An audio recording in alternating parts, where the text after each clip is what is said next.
ਗੁਰੂ ਵਾਹਿਗੁਰੂ ਵਾਹਿਗੁਰੂ ਵਾਹਿਗੁਰੂ ਵਾਹਿਗੁਰੂ ਵਾਹਿਗੁਰੂ ਵਾਹਿਗੁਰੂ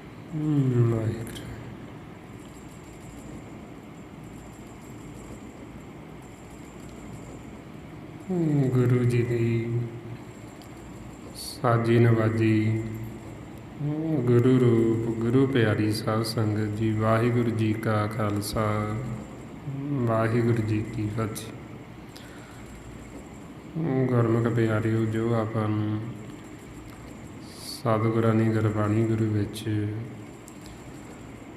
ਸਾਡੇ ਜੀਵਨ ਦੀ ਜਾਂਚ ਆਪਾਂ ਨੂੰ ਦੱਸੀਏ, ਸਿਖਾਈਏ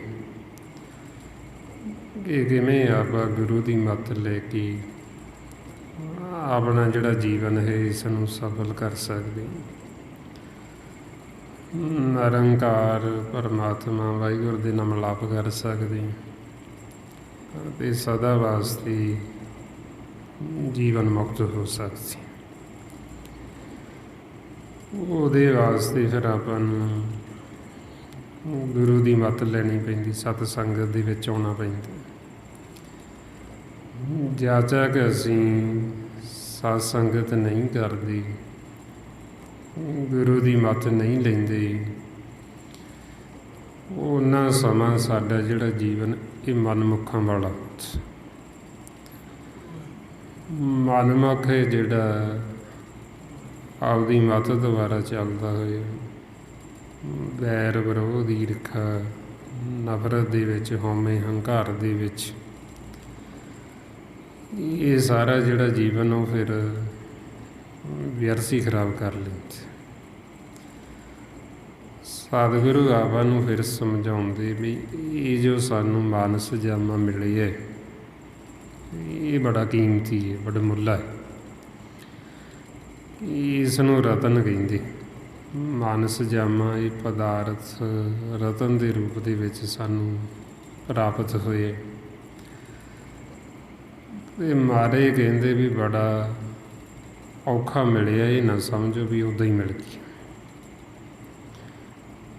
ਕਈ ਯੁੱਗ ਸਾਨੂੰ ਨਿਕਲ ਜਾਂਦੇ ਤਾਂ ਲੋਕੀ ਦੇ ਵਿੱਚ, ਇਹਨਾਂ ਆਕਾਰਾਂ ਦੇ ਵਿੱਚ, ਜੂਨਾਂ ਦੇ ਵਿੱਚ ਫਿਰ ਜਨਮ ਦਰ ਜਨਮ ਥੋੜ੍ਹਾ ਥੋੜ੍ਹਾ ਅਸੀਂ ਪਰਚੂਨ ਦੇ ਰੂਪ ਵਿੱਚ ਆਪਣਾ ਧਨ ਜਮ੍ਹਾਂ ਕਰਾਉਣ ਦੀ ਸਵਾਸਨ, ਉਹ ਵੀ ਮਾਲਕ ਸਾਡੇ 'ਤੇ ਤਰਸ ਕਰਕੇ ਸਾਨੂੰ ਮੁਕਤ ਕਰ ਦਿੰਦਾ, ਸਾਡੇ ਸਾਹਮਣੇ ਆ ਜਾਂਦਾ। ਜਦੋਂ ਆਪਾਂ ਹੋਰਾਂ ਕਾਰਾਂ ਦੇ ਵਿੱਚ ਜੂਨਾਂ 'ਚ ਹੁੰਦੇ ਹਾਂ ਉਹ ਸਾਡੇ ਸਾਹਮਣੇ ਆ ਜਾਂਦਾ। ਜਦੋਂ ਅਸੀਂ ਦੁਖੀ ਹੁੰਦੇ ਹਾਂ, ਸ਼ਾਂਤ ਹੁੰਦੇ ਹਾਂ, ਜਦੋਂ ਸਾਡੇ ਸਾਹਮਣੇ ਆਉਂਦਾ ਮਾਲਕ, ਸਾਡੇ ਇੱਕਦਮ ਜਿਹੜੇ ਵਿਚਾਰ ਨੇ ਫੁਰਨੇ ਉਹ ਰੁਕ ਜਾਂਦੇ। ਜਦੋਂ ਮਾਲਕ ਸਾਡੇ ਸਾਹਮਣੇ ਹੁੰਦਾ ਸਾਨੂੰ ਕੋਈ ਵਿਚਾਰ ਨਹੀਂ ਆਉਂਦਾ, ਸਾਨੂੰ ਫੁਰਨਾ ਨਹੀਂ ਆਉਂਦਾ, ਸਾਡੇ ਵਿਚਾਰ ਇੱਕਦਮ ਰੁਕ ਜਾਂਦੇ। ਜਦੋਂ ਸਾਡੇ ਵਿਚਾਰ ਰੁਕਦੇ, ਉਹ ਜਿਹੜੇ ਸਵਾਸ ਸਾਡੇ ਨਿਰਗੁਣ ਦੇ ਖਜ਼ਾਨੇ ਵਿੱਚ ਜਮ੍ਹਾਂ ਹੋ ਜਾਂਦੀ। ਉਹਨੂੰ ਕਹਿੰਦੇ ਪਰਚੂਨ ਦੇ ਰੂਪ ਦੇ ਵਿੱਚ ਥੋੜ੍ਹਾ ਥੋੜ੍ਹਾ ਧਨ ਜਨਮ ਦਰ ਜਨਮ ਫਿਰ ਮਾਲਕ ਸਾਨੂੰ ਇੱਦਾਂ ਜਮ੍ਹਾਂ ਕਰਾਉਂਦੇ ਰਹਿੰਦੇ। ਫਿਰ ਵੀ ਬੜਾ ਲੰਮਾ ਸਮਾਂ ਲੱਗ ਜਾਂਦਾ ਸਾਨੂੰ ਪਰਚੂਨ ਇਕੱਠੇ ਕਰਦੇ ਕਰਦੇ ਇਹ ਮਾਨਸ ਜਾਮੇ ਤੱਕ ਪਹੁੰਚਣ ਵਾਸਤੇ। ਜਦੋਂ ਅਸੀਂ ਉਹਨਾਂ ਜੂਨਾਂ ਦੇ ਵਿੱਚ ਆਕਾਰਾਂ 'ਚ ਹੁੰਦੇ ਹਾਂ ਉਦੋਂ ਸਾਨੂੰ ਆਖਿਆ ਜਾਂਦਾ ਵੀ ਤੁਹਾਨੂੰ ਇੱਕ ਵਾਰ ਮੌਕਾ ਜ਼ਰੂਰ ਦਿੱਤਾ ਜਾਏਗਾ, ਤੁਹਾਨੂੰ ਵਾਰੀ ਦਿੱਤੀ ਜਾਏਗੀ। ਤੁਸੀਂ ਉਦੋਂ ਪਰਮਾਤਮਾ ਨਾਲ ਮਿਲਾਪ ਕਰ ਸਕਦੇ, ਤੁਸੀਂ ਉਦੋਂ ਆਪਣਾ ਜਨਮ ਮਰਨ ਜਿਹੜਾ ਇਹ ਖੰਡਨ ਕਰ ਸਕਦੇ। ਹੁਣ ਆਪਾਂ ਨੂੰ ਇਹ ਵਾਰੀ ਮਿਲੀ ਮਾਨਸ ਜੰਮ, ਅਤੇ ਇਸ ਲਈ ਮਹਾਰਾਜ ਕਹਿੰਦੇ ਬਈ ਇਹ ਥੋੜ੍ਹਾ ਥੋੜ੍ਹਾ ਜਿਹੜਾ ਅਸੀਂ ਪਰਚੂਨ ਦੇ ਰੂਪ ਵਿੱਚ ਇਕੱਠਾ ਕੀਤਾ ਉਹਦੇ ਬਦਲੇ ਪ੍ਰਾਪਤ ਹੋਏ। ਮਹਾਰਾਜ ਫਰਮਾਉਂਦੇ ਪੂਰਬ ਜਨਮ ਪਰਚੂਨ ਕਮਾਏ ਹਰ ਹਰ ਹਰ ਨਾਮ ਪਿਆਰੇ। ਬਈ ਜੋ ਅਸੀਂ ਪੂਰਬਲੇ ਪਿਛਲੇ ਜਨਮਾਂ ਦੇ ਵਿੱਚ ਥੋੜ੍ਹਾ ਥੋੜ੍ਹਾ ਜਨਮ ਦਰ ਜਨਮ ਪਰਚੂਨ ਇਕੱਠਾ ਕੀਤਾ ਉਹਦੇ ਬਦਲੇ ਸਾਨੂੰ ਹੁਣ ਇਹ ਮਾਨਸ ਦੇਹੀ ਮਿਲੀ ਹੈ। ਅਤੇ ਉਹ ਵੀ ਕਈ ਯੁੱਗ ਲੰਘ ਜਾਂਦੇ ਪਰਚੂਨ ਇਕੱਠਾ ਕਰਦੇ ਕਰਦੇ। ਇਸ ਲਈ ਮਹਾਰਾਜ ਫਰਮਾਉਂਦੇ ਕਹਿੰਦੇ ਫਿਰਤ ਫਿਰਤ ਬਹੁਤੇ ਯੁੱਗ ਹਾਰਿਓ ਮਾਨਸ ਦੇ ਲਈ। ਬਈ ਇਹ ਮਾਨਸ ਦੇਹੀ ਵਾਸਤੇ ਅਸੀਂ ਬੜਾ ਲੰਮਾ ਸਮਾਂ ਬੜਾ ਵੱਡਾ ਚੱਕਰ 84 ਦਾ ਫਿਰਦੇ ਫਿਰਦੇ ਅਸੀਂ ਆਕਾਰਾਂ ਦੇ ਵਿੱਚ ਥੋੜ੍ਹਾ ਥੋੜ੍ਹਾ ਜਨਮ ਦਰ ਜਨਮ ਜੋ ਮਾਲਕ ਨੇ ਉਹ ਪਰਚੂਨ ਇਕੱਠਾ ਕਰਾਇਆ ਉਹਦੇ ਬਦਲੇ ਹੁਣ ਇਹ ਆਪਾਂ ਨੂੰ ਦੇਹੀ ਮਿਲਦੀ ਮਾਨਸ ਜੰਮ। ਤਾਂ ਇਹਨੂੰ ਕਹਿੰਦੇ ਵੀ ਇਹ ਰਤਨ ਹੈ ਪਦਾਰਥ। ਪਰ ਇਸ ਪਦਾਰਥ ਜੀਵਨ ਨੂੰ ਜੀਵ ਜਦੋਂ ਗੁਰੂ ਦੀ ਮੱਤ ਨਹੀਂ ਲੈਂਦਾ ਦੁਬਦਾ 'ਚ ਪੈ ਕੇ ਬੈਰ ਵਿਰੋਧ 'ਚ ਪੈ ਕੇ ਲੜਾਈਆਂ ਝਗੜੇ ਕਰਕੇ ਨਿੰਦਿਆ ਚੁਗਲੀ ਕਰਕੇ ਇਹਨੂੰ ਵਿਅਰਥ ਖਰਾਬ ਕਰ ਦਿੰਦਾ। ਇਹ ਜਦੋਂ ਵਾਰੀ ਲੰਘ ਜਾਂਦੀ ਫਿਰ ਪਛਤਾਉਂਦਾ ਵੀ ਇੰਨੇ ਲੰਮੇ ਸਮੇਂ ਬਾਅਦ ਵਾਰੀ ਮਿਲੀ ਸੀ ਅਤੇ ਦੁਬਦਾ ਦੇ ਵਿੱਚ ਫਿਰ ਇਹ ਵਾਰੀ ਲੰਘਾ ਦਿੱਤੀ, ਜੀਵਨ ਦੀ ਬਾਜੀ ਨੂੰ ਹਾਰ ਗਏ। ਫਿਰ ਇਹ ਪਛਤਾਉਂਦਾ ਫਿਰ ਰੋਂਦਾ ਅਤੇ ਫਿਰ ਤਾਂ ਪਛਤਾਵਾ ਹੀ ਰਹਿ ਜਾਂਦਾ ਕਿਉਂਕਿ ਫਿਰ ਸਮਾਂ ਨਹੀਂ ਹੈ, ਵਾਰੀ ਲੰਘ ਗਈ ਜਦੋਂ। ਇਸ ਲਈ ਮਹਾਰਾਜ ਕਹਿੰਦੇ ਜਨਮ ਪਦਾਰਥ ਦੁਬਦਾ ਖੋਵੇ ਆਪ ਨਾ ਚੀਨਸ ਪਰਮ ਪਰਮ ਰੋਵੇ। ਬਈ ਜਨਮ ਤਾਂ ਮਿਲਿਆ ਪਦਾਰਥ ਦੇ ਰੂਪ ਦੇ ਵਿੱਚ ਪਰ ਦੁਬਦਾ 'ਚ ਖੋ ਲਿਆ, ਦੁਬਦਾ ਦੇ ਵਿੱਚ ਪੈ ਕੇ ਵਿਅਰਥ ਹੀ ਖਰਾਬ ਕਰ ਲਿਆ। ਇਸ ਵਾਸਤੇ ਫਿਰ ਜਦ ਤੱਕ ਹੁਣ ਅਸੀਂ ਸਤਸੰਗ 'ਚ ਨਹੀਂ ਆਉਂਦੇ, ਗੁਰੂ ਦੀ ਸ਼ਰਨ 'ਚ ਨਹੀਂ ਆਉਂਦੇ, ਸਾਡਾ ਜਿਹੜਾ ਜੀਵਨ ਹੈ ਦੁਬਦਾ ਵਾਲਾ ਮਨਮੁਖ ਹੈ ਜਿਹੜਾ ਉਹ ਦੁਬਦਾ ਦੇ ਵਿੱਚ ਰਹਿੰਦਾ, ਉਹ ਵੈਰ ਵਿਰੋਧ 'ਚ ਹੀ ਰਹਿੰਦਾ ਹਰ ਸਮੇਂ। ਹੁਣ ਤਾਂਹੀਓ ਫਿਰ ਸਾਨੂੰ ਕਹਿੰਦੇ ਵੀ ਤੁਸੀਂ ਗੁਰੂ ਦੀ ਸ਼ਰਨ ਦੇ ਵਿੱਚ ਆਓ, ਤੁਸੀਂ ਜੀਵਨ ਦੀ ਜਾਂਚ ਸਿੱਖੋ। ਹੁਣ ਆਪਾਂ ਜਦੋਂ ਪਹਿਲਾਂ ਸੰਸਾਰ ਦੇ ਵਿੱਚ ਵਿਚਰਦੇ ਬੈਰ ਵਿਰੋਧ ਵਾਲਾ ਦੁਬਦਾ ਵਾਲਾ ਸਾਡਾ ਜਿਹੜਾ ਜੀਵਨ ਹੁੰਦਾ ਉਹਦੇ ਵਿੱਚ ਸਾਡੇ ਮਨ ਨੂੰ ਸ਼ਾਂਤੀ ਨਹੀਂ ਆਉਂਦੀ, ਉਹਦੇ ਵਿੱਚ ਮਨ ਨੂੰ ਸੁੱਖ ਨਹੀਂ। ਸੰਸਾਰ ਦਾ ਅਸੀਂ ਕਿੰਨਾ ਵੀ ਧਨ ਦੌਲਤ ਇਕੱਠੀ ਕਰ ਲਈਏ, ਕਿੰਨੇ ਅਸੀਂ ਪਦਾਰਥ ਇਕੱਠੇ ਕਰ ਲਈਏ, ਕਿੰਨਾ ਸਾਨੂੰ ਸੰਸਾਰ ਦੇ ਵਿੱਚ ਮਾਣ ਸਤਿਕਾਰ ਮਿਲ ਜੇ, ਕਿੰਨੀ ਸਾਡੀ ਵਡਿਆਈ ਹੋ ਜੇ, ਸੋਭਾ ਹੋ ਜੇ, ਲੋਕ ਬੜੀ ਵਾਹ ਵਾਹ ਕਰਨ, ਉਹਦੇ ਨਾਲ ਸਾਡੇ ਮਨ ਨੂੰ ਠਹਿਰਾਓ ਨਹੀਂ ਆਉਣ ਲੱਗੇ, ਸਾਡੇ ਮਨ ਨੇ ਨਹੀਂ ਰੁਕਣਾ। ਮਨ ਨੂੰ ਸ਼ਾਂਤੀ ਨਹੀਂ ਆਉਣੀ, ਮਨ ਨੂੰ ਸੁੱਖ ਨਹੀਂ ਮਿਲਣਾ। ਤਾਂਹੀਓ ਮਹਾਰਾਜ ਸਾਨੂੰ ਸਮਝਾਉਂਦੇ ਵੀ ਅਸੀਂ ਹੁਣ ਮਾਲਕ ਦੀ ਨਜ਼ਰ ਹੇਠ ਹੋਣਾ, ਪਰਮਾਤਮਾ ਦੀ, ਕਿਉਂਕਿ ਜਿਹਦੇ ਵਾਸਤੇ ਸਾਨੂੰ ਇਹ ਜੀਵਨ ਮਿਲੇ, ਵਾਰੀ ਮਿਲੀ ਹੈ, ਮਾਲਕ ਨੂੰ ਮਿਲਣ ਵਾਸਤੇ। ਹੁਣ ਮਹਾਰਾਜ ਨੇ ਫਿਰ ਸਮਝਾਇਆ ਵੀ ਸੰਸਾਰ ਦੇ ਵਿੱਚ ਤਾਂ ਜੀਵ ਦੀ ਕਿੰਨੀ ਲੰਮੀ ਆਰਜੂ ਹੋ ਜੇ, ਉਮਰ ਹੋ ਜੇ, 4 ਯੁੱਗਾਂ ਤੋਂ 40 ਯੁੱਗ ਤੱਕ 10 ਗੁਣਾ ਹੋਰ ਵਧਾ ਦਿੱਤੀ ਜਾਵੇ, ਅਤੇ ਇੰਨੀ ਉਹਦੀ ਸੋਭਾ ਹੋਵੇ ਇਸ ਸੰਸਾਰ 'ਚ ਤਾਂ ਕਿ 9 ਖੰਡਾਂ ਦੇ ਵਿੱਚ ਉਹਦਾ ਨਾਂ ਚੱਲੇ, ਉਹਦੀ ਵਡਿਆਈ ਹੋਵੇ, ਸੋਭਾ ਹੋਵੇ, ਉਹਦਾ ਜਸ ਹੋਵੇ।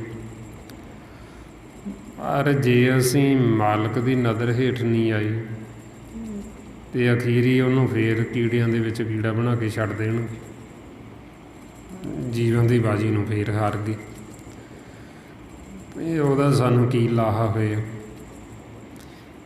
ਇੰਨੀ ਲੰਮੀ ਉਮਰ ਦਾ ਕੀ ਫਾਇਦਾ ਹੋਇਆ ਵੀ ਜੇ ਕੀੜਿਆਂ 'ਚ ਕੀੜਾ ਬਣਾ ਕੇ ਛੱਡਣਾ। ਇੰਨੀ ਵਡਿਆਈ ਦਾ ਸੰਸਾਰੀ ਸਾਨੂੰ ਕੀ ਲਾਭ ਹੋਇਆ ਜੇ ਅਸੀਂ ਮੁੜ ਕੇ ਫੇਰ ਕੀੜੇ ਹੀ ਬਣਨਾ। ਤਾਂ ਮਹਾਰਾਜ ਕਹਿੰਦੇ ਜੇ ਜੁਗ ਚਾਰੇ ਆਰਜਾਂ ਹੋਰ ਦਸੂਣੀ ਹੋਏ, ਨਵਾਂ ਖੰਡਾਂ ਵਿੱਚ ਜਾਣੀਏ ਨਾਲ ਚੱਲੇ ਸਭ ਕੋਈ, ਚੰਗਾ ਨਾਉ ਰਖਾਈ ਕੇ ਜਸ ਕੀਰਤ ਜਗ ਲੈ, ਜੇ ਤਿਸ ਨਦਰ ਨਾ ਆਵੇ ਤਾਂ ਬਾਤ ਨਾ ਪੁੱਛੇਗੀ। ਕੀਟਾਂ ਅੰਦਰ ਕੀਟ ਕਰ ਦੋਸ਼ੀ ਦੋਸ਼ ਧਰੇ, ਕਿਉਂਕਿ ਅਸੀਂ ਅਪਰਾਧੀ, ਪਰਮਾਤਮਾ ਦੀ ਭਗਤੀ ਤੋਂ ਬਿਨਾਂ ਸਾਡਾ ਮਨ ਚੋਰ ਹੈ, ਸਾਡਾ ਮਨ ਗੁਨਾਹਗਾਰ ਹੈ, ਇਹ ਅਪਰਾਧੀ ਹੈ। ਅਸੀਂ ਕਿਸੇ ਹੋਰ ਦੇ ਅਪਰਾਧੀ ਨਹੀਂ, ਅਸੀਂ ਮਾਲਕ ਦੇ ਹਾਂ, ਕਿਉਂਕਿ ਜਿਹਨੇ ਸਾਨੂੰ ਪੈਦਾ ਕੀਤਾ, ਜਿਹਨੇ ਸਾਨੂੰ ਇਹ ਜੀਵਨ ਦਿੱਤਾ, ਜਿਹਨੇ ਸਾਨੂੰ ਇਹ ਵਾਰੀ ਦਿੱਤੀ, ਜੇ ਅਸੀਂ ਉਹਦੀ ਭਗਤੀ ਨਹੀਂ ਕਰਦੇ, ਉਹਦੇ ਨਾਲ ਮਿਲਾਪ ਨਹੀਂ ਕਰਦੇ। ਆਈਆਂ ਮਾਰੇ ਕਹਿੰਦੇ ਗੋਬਿੰਦ ਹਮ ਐਸੇ ਅਪਰਾਧੀ, ਜਿਨ ਪ੍ਰਭ ਜੀਓ ਪਿੰਡ ਥਾ ਦੀਆ ਤਿਸ ਕੀ ਭਾਉ ਭਗਤ ਨਹੀਂ ਸਾਧੀ। ਬਈ ਜਿਹਨੇ ਸਾਨੂੰ ਸਾਰਾ ਕੁਛ ਦਿੱਤਾ, ਇਹ ਪਿੰਡ ਦਿੱਤਾ, 10 ਦਵਾਰਾਂ ਦਾ ਤਿਆਰ ਕਰਕੇ ਸਰੀਰ ਦਿੱਤਾ, ਜਿਹਨੇ ਸਾਨੂੰ ਅੱਖਾਂ ਦਿੱਤੀਆਂ, ਕੰਨ ਦਿੱਤੇ, ਇਹ ਰਸਨਾ ਦਿੱਤੀ, ਜਿਹਨੇ ਸਾਨੂੰ ਸਾਰੀਆਂ ਸੁੱਖ ਸਹੂਲਤਾਂ ਦਿੱਤੀਆਂ, ਜੇ ਅਸੀਂ ਉਹਨੂੰ ਨਹੀਂ ਜਾਣਦੇ ਤਾਂ ਮਹਾਰਾਜ ਕਹਿੰਦੇ ਵੀ ਪਸ਼ੂਆਂ ਵਰਗੇ ਅਸੀਂ। ਮਾਨਸ ਜਾਮਾ ਤਾਂ ਮਿਲੇ ਆ, ਪਰ ਜਿਹਨੇ ਸਾਰਾ ਕੁਛ ਦਿੱਤਾ ਉਹਨੂੰ ਜਾਣਿਆ ਨਹੀਂ, ਉਹਦੇ ਸਨਮੁਖ ਨਹੀਂ ਹੋਈ। ਮਹਾਰਾਜ ਕਹਿੰਦੇ ਜੈਨ ਪ੍ਰਭ ਜੀਓ, ਵੀ ਜਿਹਨੇ ਇਹ ਜੀ ਨੂੰ ਪੈਦਾ ਕੀਤਾ ਅਤੇ ਇਹਨੂੰ ਪਿੰਡ ਦਿੱਤਾ, ਉਹਦੀ ਜੇ ਅਸੀਂ ਭਗਤੀ ਨਹੀਂ ਕੀਤੀ ਅਤੇ ਫਿਰ ਕਹਿੰਦੇ ਵੀ ਪਸ਼ੂਆਂ ਵਰਗੇ, ਪਸ਼ੂਆਂ ਕਰ ਜਾਣੀ। ਜੈਨ ਪ੍ਰਭ ਜੀਓ ਪਿੰਡ ਥਾ ਦੀਆ, ਵੀ ਜਿਹਨੇ ਇਹ ਪਿੰਡ ਵੀ ਦਿੱਤਾ, ਜਿਹਨੇ ਸਾਨੂੰ ਪੈਦਾ ਵੀ ਕੀਤਾ ਅਤੇ ਅਸੀਂ ਉਹਨੂੰ ਜਾਣਿਆ ਨਹੀਂ, ਅਤੇ ਸਾਰੀਆਂ ਸੁੱਖ ਸਹੂਲਤਾਂ ਵੀ ਦਿੰਦਾ ਹੈ, ਬਰਤਨ ਨੂੰ ਪਾਣੀ ਦਿੰਦਾ ਹੈ, ਪਹਿਨਣ ਵਾਸਤੇ ਕੱਪੜਾ ਦਿੰਦਾ ਹੈ, ਖਾਣ ਵਾਸਤੇ ਭੋਜਨ ਦਿੰਦਾ ਹੈ, ਅਤੇ ਫਿਰ ਵੀ ਜੇ ਅਸੀਂ ਉਹਨੂੰ ਨਹੀਂ ਜਾਣੇ। ਜਨ ਪ੍ਰਭ ਜੀਓ ਪਿੰਡ ਮੁਖ ਦੀਆ, ਬਰਤਨ ਕੋ ਪਾਣੀ, ਅੰਨ ਖਾਣਾ ਪਹਿਨਣ ਕੱਪੜ ਦੀਆ, ਅੰਨ ਰਸ ਭੁਗਾਣੀ, ਜਨ ਦੀਏ ਸੋ ਚਿਤ ਨਾ ਆਵਈ, ਪਸ਼ੂ ਹੋਂ ਕਰ ਜਾਣੀ। ਜਿਹਨੇ ਸਾਰਾ ਕੁਛ ਦਿੱਤਾ ਪਰ ਉਹਨੂੰ ਜਾਣਿਆ ਨਹੀਂ, ਅਤੇ ਫਿਰ ਕਹਿੰਦੇ ਵੀ ਪਸ਼ੂਆਂ ਵਰਗੇ। ਇਸ ਵਾਸਤੇ ਫਿਰ ਆਪਾਂ ਨੂੰ ਸਮਝਾਉਂਦੇ ਵੀ ਜਿਸ ਮਾਲਕ ਨੇ ਸਾਨੂੰ ਪੈਦਾ ਕੀਤਾ, ਜੇ ਅਸੀਂ ਉਹਦੀ ਭਗਤੀ ਨਹੀਂ ਕਰਦੇ ਅਤੇ ਫਿਰ ਮਨ ਨੂੰ ਕਹਿੰਦੇ ਵੀ ਇਹ ਅਪਰਾਧੀ। ਨਾਮ ਤੋਂ ਬਿਨਾਂ ਸਾਡਾ ਜਿਹੜਾ ਮਨ ਹੈ ਇਹ ਚੋਰ ਹੈ। ਜਿਵੇਂ ਸੰਸਾਰ ਦਾ ਤਾਂ ਖੇਲ ਪੁੱਠਾ ਚੱਲਦਾ ਨਾ, ਉਲਟ ਚੱਲਦਾ। ਸੰਸਾਰ ਦੇ ਵਿੱਚ ਤਾਂ ਅਸੀਂ ਚੋਰ ਉਹਨੂੰ ਕਹਿੰਦੇ ਵੀ ਜਿਹੜਾ ਸੰਸਾਰ ਦਾ ਚਲੋ ਕੋਈ ਚੋਰੀ ਕਰ ਲੈਂਦਾ ਉਹਨੂੰ ਕਹਿੰਦੇ ਵੀ ਇਹ ਬੰਦਾ ਚੋਰ ਹੈ ਜੀ। ਵੀ ਇਸੇ ਤਰ੍ਹਾਂ ਹੀ ਗੁਰਬਾਣੀ ਗੁਰੂ ਇਹ ਸਰੀਰ ਦੀ ਨਹੀਂ ਮਨ ਦੀ ਗੱਲ ਕਰਦੇ ਸਾਡੇ ਮਨ ਨੂੰ ਉਪਦੇਸ਼ ਦਿੰਦੇ, ਸਾਡੇ ਮਨ ਨੂੰ ਸਮਝਾਉਂਦੇ। ਹੁਣ ਜੇ ਸਾਡਾ ਮਨ ਹੁਕਮ ਤੋਂ ਵਾਕੀ ਹੈ, ਨਾਮ ਨੂੰ ਇਹਨੇ ਨਹੀਂ ਬੁੱਝਿਆ, ਫਿਰ ਇਹ ਮਨ ਚੋਰ ਹੈ। ਇਸ ਲਈ ਮਹਾਰਾਜ ਕਹਿੰਦੇ ਵੀ ਜਿਵੇਂ ਸੰਸਾਰ ਦੇ ਵਿੱਚ ਇੱਕ ਚੋਰ ਚੋਰੀ ਕਰਦਾ ਹੈ, ਇਹ ਉਹਨੂੰ ਜੀਵ ਫੜ ਲੈਣ ਤੇ ਉਹਦੇ ਕਿਵੇਂ ਕੁੱਟ ਪੈਂਦੀ ਹੈ, ਸਾਰੀ ਉਹਨੂੰ ਕੁੱਟਦੀ। ਇਸੇ ਤਰ੍ਹਾਂ ਹੀ ਫਿਰ ਇਹ ਮਨ ਹੈ ਜਿਹੜਾ ਸਾਡਾ, ਜੇ ਹੁਕਮ ਤੋਂ ਆਕੀ ਰਹਿੰਦਾ, ਇਹਨੂੰ ਚੋਰ ਸਮਝ ਕੇ ਫਿਰ ਜਮਾਂ ਦੀ ਮਾਰ ਪੈਂਦੀ, ਜਾਮੇ ਇਹਨੂੰ ਕੁੱਟਦੇ। ਮਹਾਰਾਜ ਕਹਿੰਦੇ ਜਿਨੀ ਨਾਮ ਵਸਾਰੇ ਆ ਬਹੁ ਕਰਮ ਕਮਾਵਣ ਹੋਰ, ਨਾਨਕ ਜੰਪਰ ਵੱਧੇ ਮਾਰੀਏ ਜਿਉਂ ਸੰਨੀ ਉੱਪਰ ਚੋਰ। ਬਈ ਜਿਵੇਂ ਉਹ ਸੰਨ ਲਾਉਂਦੇ ਚੋਰ ਨੂੰ ਫੜ ਲੈਂਦੇ, ਇਸੇ ਤਰ੍ਹਾਂ ਹੀ ਇਹ ਮਨ ਚੋਰ ਹੈ। ਅਤੇ ਚੋਰ ਮਨ ਨੂੰ ਫਿਰ ਸਜ਼ਾ ਦੇ ਕੇ ਇਹ ਧਰਤੀ ਦੀ 50ਵੀਂ ਪੜਤ ਥੱਲੇ ਭੇਜ ਦਿੱਤੀ। ਜਿਹੜਾ ਮਨਮੁਖ ਹੈ, ਜਿਹੜਾ ਨਾਸਤਕ ਹੈ। ਮਹਾਰਾਜ ਕਹਿੰਦੇ ਅਗਨ ਬਿੰਬ ਪਾਉਣੇ ਕੀ ਬਾਣੀ, ਤੀਨ ਨਾਮ ਕੇ ਦਾਸਾ ਤੇ ਤਸਕਰ ਜੋ ਨਾਮ ਨਾ ਲੇਵੇ, ਬਸੇ ਕੋਟ 85। ਬਈ ਉਹ ਤਸਕਰ ਹੈ, ਉਹ ਚੋਰ ਹੈ, ਜਿਹੜਾ ਨਾਮ ਤੋਂ ਟੁੱਟਿਆ ਉਹਨੂੰ ਧਰਤੀ ਦੀ 50ਵੀਂ ਪੜਤ ਥੱਲੇ ਭੇਜ ਦਿੰਦੇ। ਜਿਵੇਂ ਤੇ ਕੋਟ ਨੇ, ਜਿਵੇਂ ਆਪਾਂ ਪੇਂਟ ਰੰਗ ਕਰਦੇ ਹਾਂ ਵੀ 1 ਕੋਟ 2 ਕੋਟ ਹੋ ਗਈ, ਇਸੇ ਤਰ੍ਹਾਂ ਧਰਤੀ ਦੀਆਂ ਪੜਤਾਂ ਨੇ। ਮਹਾਰਾਜ ਕਹਿੰਦੇ ਵੀ ਜਿਹੜਾ ਚੋਰ ਹੈ ਉਹਨੂੰ ਧਰਤੀ ਦੀ 50ਵੀਂ ਪੜਤ ਥੱਲੇ ਭੇਜ ਦਿੱਤੀ। ਉੱਥੇ ਉਹਨੂੰ ਫਿਰ ਕੀੜਾ ਬਣਾ ਕੇ ਛੱਡ ਦਿੰਦੇ, ਉੱਥੇ ਜੀਵ ਬਣਾ ਕੇ ਛੱਡ ਦਿੰਦੇ। ਹੁਣ ਇੰਨੀ ਥੱਲੇ ਜੀਵ ਧਰਤੀ ਤੋਂ ਗਿਆ ਹੋਇਆ, ਅਤੇ ਕਈ ਯੁੱਗ ਲੱਗ ਜਾਂਦੇ ਇਹ ਧਰਤੀ ਦੇ ਉੱਪਰ ਆਉਣ ਤੱਕ ਹੀ, ਕਿਉਂਕਿ ਧਿਆਨ ਦੁਆਰਾ ਸਾਡੀ ਕਾਇਆ ਪਲਟਦੀ ਹੈ। ਹੋਰਾਂ ਜੂਨਾਂ ਦੇ ਵਿੱਚ ਸਿੱਧਾ ਧਿਆਨ ਦੁਆਰਾ ਕਾਇਆ ਪਲਟ ਜਾਂਦੀ, ਵੀ ਜਿੱਧਰ ਨੂੰ ਸਾਡਾ ਧਿਆਨ ਹੁੰਦਾ ਉਹੀ ਸਾਨੂੰ ਆਕਾਰ ਮਿਲ ਜਾਂਦਾ। ਹੁਣ ਧਰਤੀ ਦੀ 50ਵੀਂ ਪੜਤ ਥੱਲੇ ਜੀਵ ਗਿਆ ਹੋਇਆ, ਨਾ ਤਾਂ ਉੱਥੇ ਮਾਨਸ ਨਾਲ ਕੋਈ ਉਹਦਾ ਸੰਬੰਧ,